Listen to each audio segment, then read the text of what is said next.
This is going to be a short video today because I've already made a video about Star Wars saturation, which is surely at least a contributing factor in the dismal box office performance of Solo. Yes, Solo is a box office bomb. The movie may have made more than its $250 million estimated production budget, but it hasn't made more than its entire cost, which could be as high as $500 million thanks to a heavy prints and advertising push. And I hear from industry insiders that reshooting 3/4 of a film can be expensive. So why did this swashbuckling and not the worst in the series by far entry do so badly?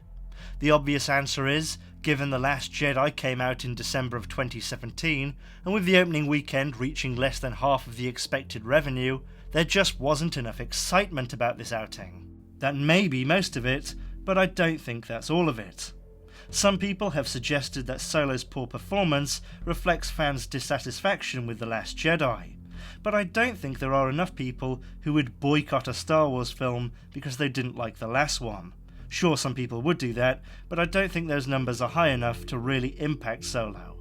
In fact, I don't think the performance of The Last Jedi, and whether people liked it or not, has much to do with Solo tanking. You might argue that people who didn't like The Last Jedi might even be more likely to go and see Solo to see if Star Wars can, in their eyes, redeem itself. The producers not wanting to cast anyone too famous as the lead is understandable, as it could be very distracting, especially if they're associated with something else. That's the reason you'd never have someone like Tom Cruise cast as Bond. And the age. And the madness. I don't think Alden Ehrenreich, regardless of what you think of his performance, really added much appeal, but there were known faces there. Perhaps putting a bit of a spike into my own theory of saturation, haven't Marvel been doing this for years? Film after film just churning them out to great acclaim? To great box office success? What makes Star Wars so different? Everyone wants to emulate Marvel, but Marvel has a very unique setup in the way its cinematic universe has been established. Star Wars might have a huge universe outside of the films, but I'd guess a very small minority of people engage in depth with it.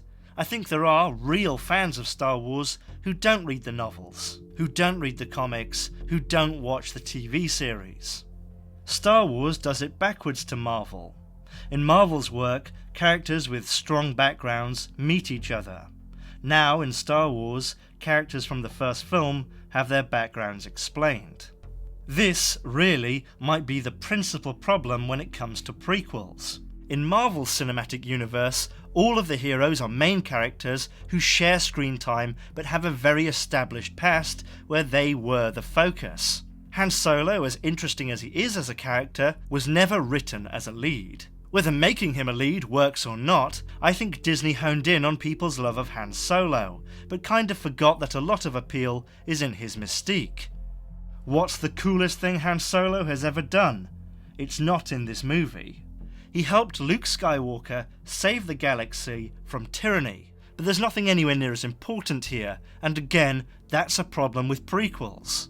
And in truth, I think the film probably flopped because it was a bit too close to the last film, but also because it looked a bit droopy.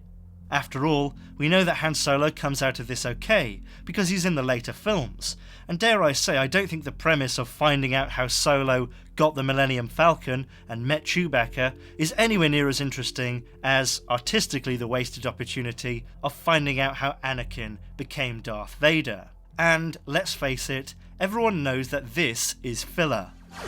I got a really good feeling about this. The clusterfuck of a production couldn't have helped either. What I will say, however, is I think if Rogue One had been the second spin-off film and Solo had been the first, I think their box office fortunes might have been reversed. I don't think how well they did at the box office reflects the film's qualities at all.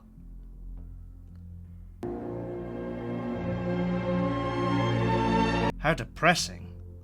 The relationships in this movie, in addition to the action and the excitement and that drama, I think the relationships are, there's heart,